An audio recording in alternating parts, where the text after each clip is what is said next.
Many traditions, perhaps most traditions of spirituality, involve a continuous remembrance of a word or attention to a repetitive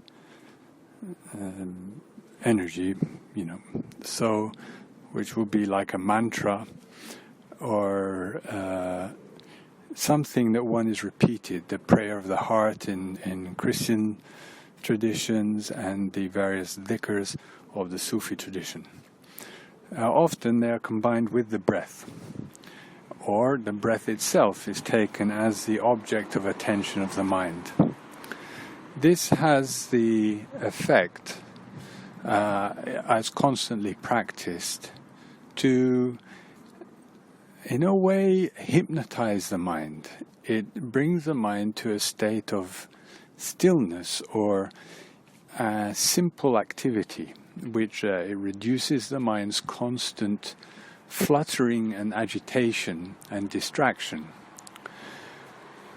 with the effect that as the mind calms down, the presence of something which is always present becomes to be felt a little bit more. Rather like if the light in a room which illuminates everything in the room, we are not aware of. We are aware of everything that the light falls upon, and we say, oh, that is a nice object, that's a nice object, and our attention is taken by all the things that are illuminated by the light.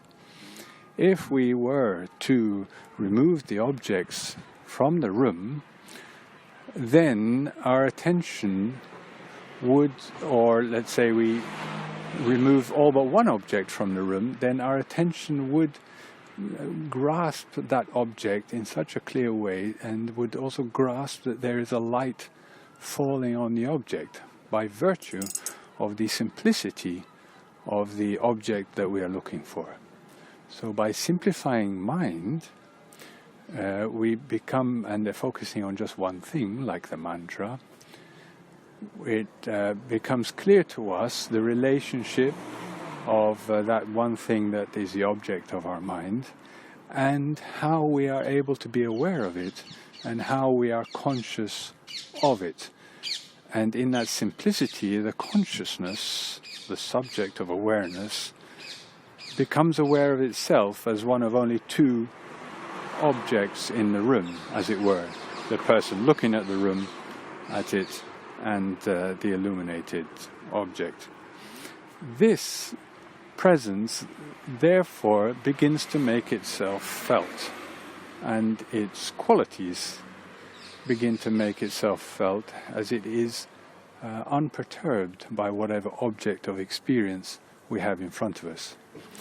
So the presence, which is always there, becomes aware of itself, or the mind becomes aware, which its job is to be aware, of that which makes awareness possible, or the presence, or that aspect of mind which is unperturbed awareness.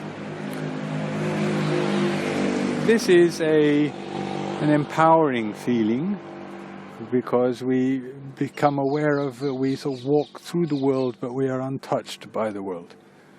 One aspect of us. This is not some sort of attitude that we take to the world, it is just the way things are.